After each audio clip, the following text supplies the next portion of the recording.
Hello. So, I'm going to answer 10 questions about the current world issues. How are countries balancing economic growth with climate commitments as extreme weather events become more frequent? Hmm. Uh, I don't think that they are. I think that we were, the US with the EPA, a lot of countries trying to reduce their carbon footprint or net zero. But I think it's all out of the window because as long as one country isn't playing by the rules, then it kind of undermines everyone's efforts. Um, Mainly China. So because China decided to, screw the planet, we're going to become number one at any cost. And everybody else was following the rules. It kind of made it so like, you see it now with Trump rolling back EPA and environmental protection regulation, so we can create and become number one in AI and infrastructure for AI, like databases, servers, all of that good stuff. So I don't think we're balancing economic growth with climate commitments at the moment. Maybe in some small ways. I think agriculture, still does that. Um, we still have scientists that go out and test soil samples and try to find out and mitigate some of the downsides and negative stuff. So, yeah. What role should artificial intelligence regulation play in protecting jobs while fostering innovation? That's a good question. I think it should play a role. I don't think it currently does, but let's see. What role should artificial intelligence regulation play? I mean, that's a tough one because it's kind of like a race to the bottom. The better AI is, the worse it's going to be for most people. Um, a way you can balance it, balance, is having like trust ratings or hmm,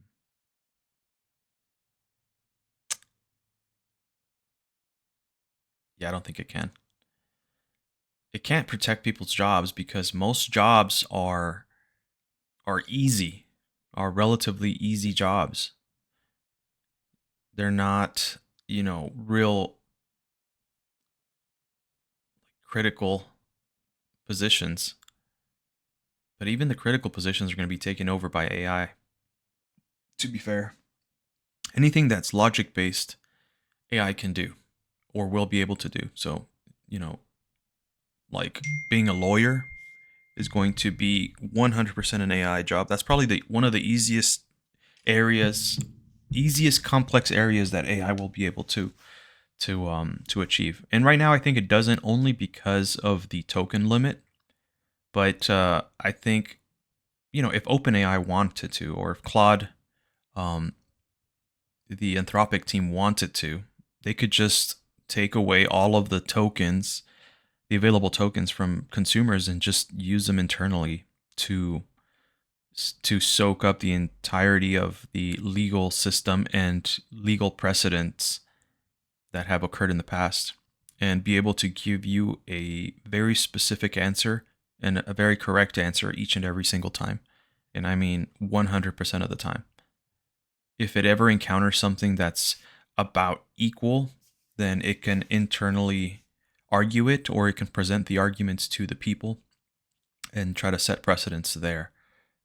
Um, Anything logic based AI can do, really. Um, Physical labor, I think, will be the last area that it will encroach on because robots are expensive. Robots are very very costly, and really the only jobs that are protected are people that will be maintaining these robots and maintaining these servers, maintaining the buildings the servers are in. And eventually, no human will be allowed near a server farm because of national security issues. So I think the part that will be automated first will be the radius around any important structure in, let's say in the US, like missile silos, databases, servers, satellite areas, satellite control areas, you know, um, fostering innovation. I mean, it's going to foster innovation. I guess a way that you can think of it protecting jobs is the fact that it is democratizing creativity and innovation. So people that would not have access to be able to innovate or to be creative now have a low threshold, low barrier of entry. So, but beyond that, it's yeah, it's going to cleave people into either you're useful or not useful, even more so. So the wage gap is going to increase for sure. How can democratic nations address the rise of misinformation and deepfakes without compromising free speech? So this is where you want the ranking. I think Stephen Wolfram spoke about this at one of at some congressional hearing, um, where it's just like right now. In the beginning, it's very volatile. It's a physics thing. In the beginning, it's volatile because we're entering a new plane, or we're trying to create a new hyperplane. So people that use the technology first, the first to market, are going to run away with things for a while. So there will be a huge gap, and then as more people use it, equilibrium sets in, and then they can kind of counter each other, kind of like markets. So misinformation is high right now because it's first to market. Those people that are first to market, especially bad actors like China, Russia, North Korea, um, they are incentivized to propagate misinformation, especially because there are countries out there that have freedom of speech that will not censor this information, like the US, most Western countries. So they can leverage their own system against us or against them. Uh, so I think most of the misinformation out there, I think it's 80% China. You know, most deepfakes, most politically charged misinformation campaigns are China and maybe South Korea or North Korea. So what was the question again? So how can we address it? Yeah, again, Stephen Wolfram talked about the ranking system. So it's just like having a cable provider.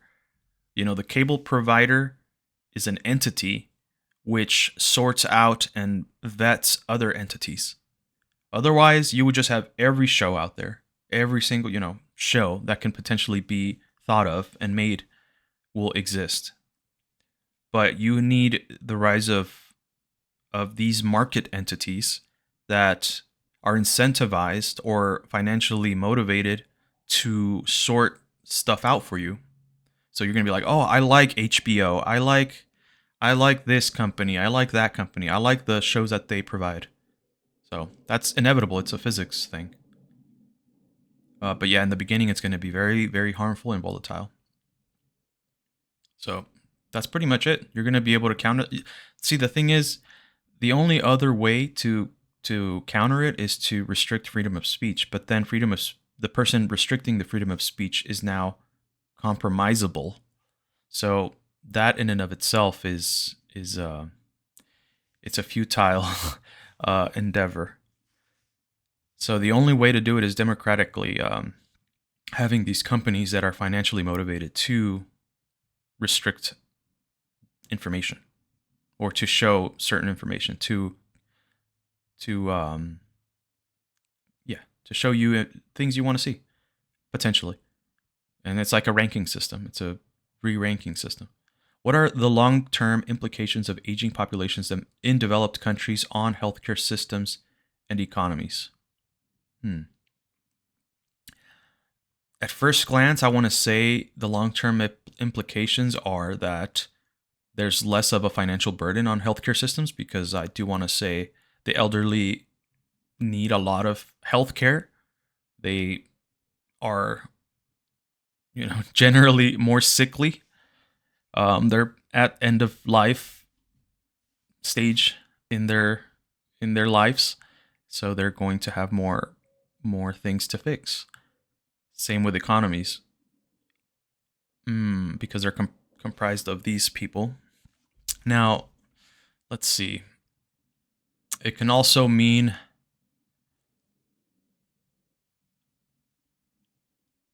that things could get more expensive. I mean, if you don't have elderly people at home, who's taking care of the kids and stuff like that? Especially in a country like ours in the US, where both parents typically have to work in middle class economies. Uh,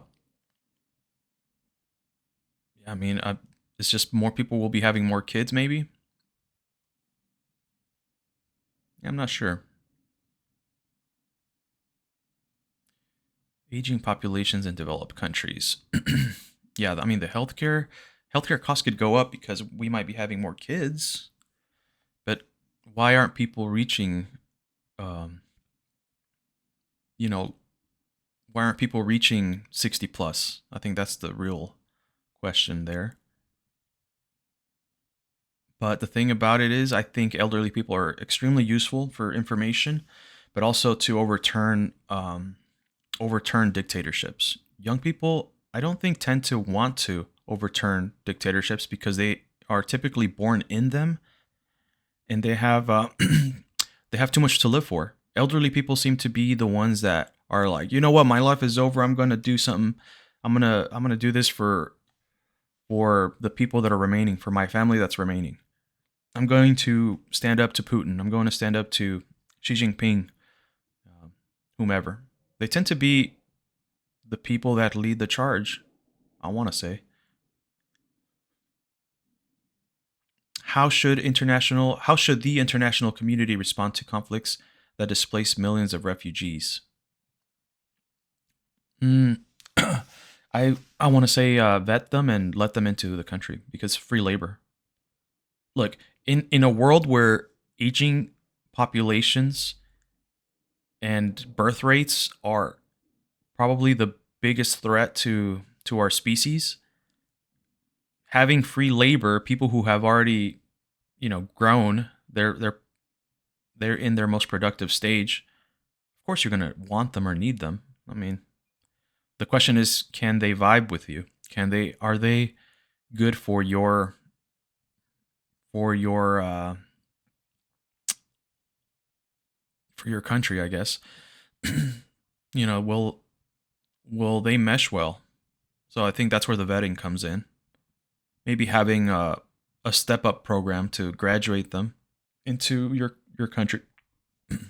Maybe keep them in, and this sounds bad, but maybe keep them in the dangerous parts of the country first.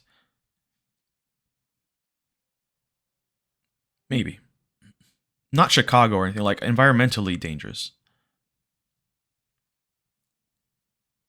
What strategies can address the growing wealth inequality within and between nations? You can't. It's physics of humans. So to have means somebody does not have, and that's how you create wealth. This notion that everybody could be completely equal is completely detached from reality. So, I mean, can we slow it down? Yes. Can we slow it down without encroaching on people's rights? No.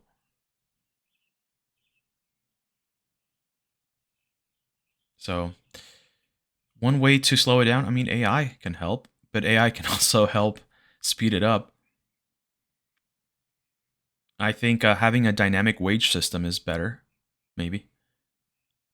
Like, everybody is gauged by AI, their efficiency, their customer service quality.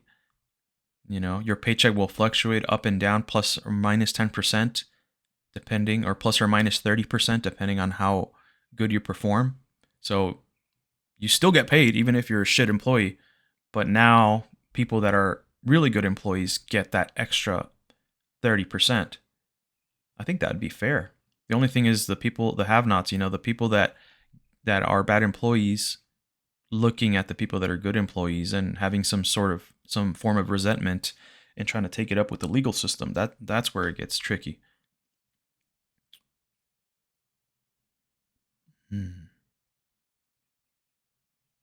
How can food security be maintained as climate change affects agricultural production globally?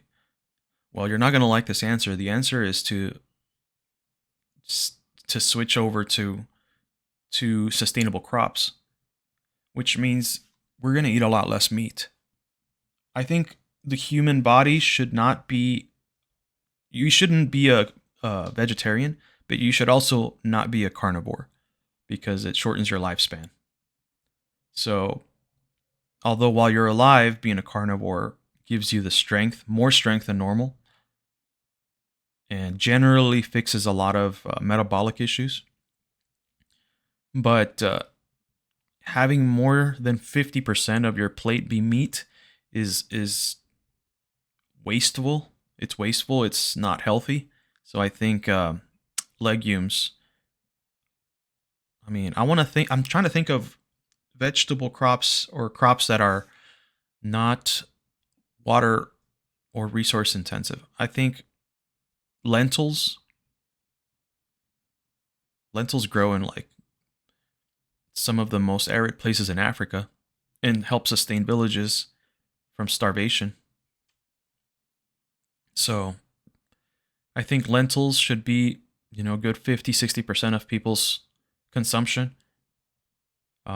And then the rest meat, just so we don't we don't starve, just so we don't die, and we have the strength to wake up every morning.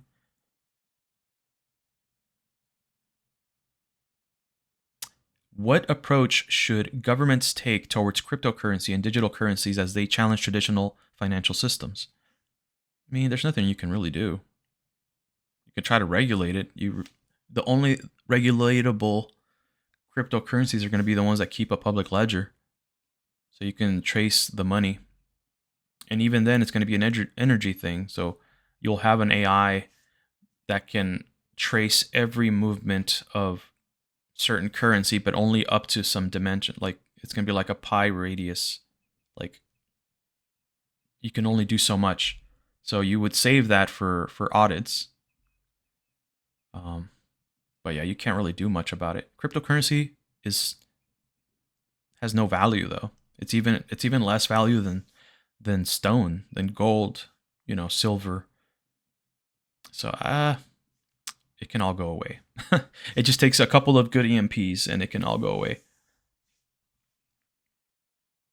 How can countries protect critical infrastructure from increasing cyber warfare threats? AI. AI attached to counter missile systems.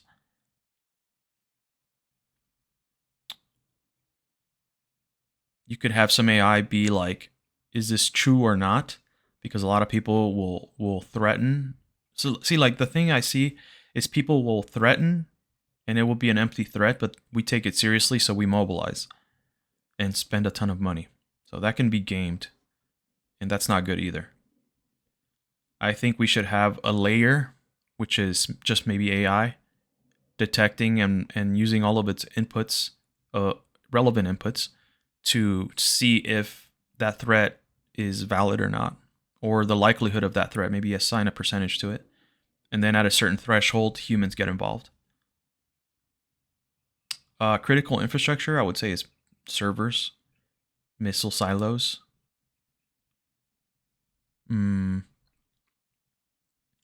Energy infrastructure. What's the most effective way to ensure access to clean water as scarcity becomes more widespread? Um, you got to plant. You got to plant more. That's the only way to create more moisture, more in water form. It sounds counterintuitive, but we need to plant more. That's the only way to get water onto the earth and not in the atmosphere. We need to pull it from the atmosphere, and trees generally do most of the pulling. So we can't rely on the water cycle to replenish water, because that's becoming more volatile and few and far between. But yeah, that's it.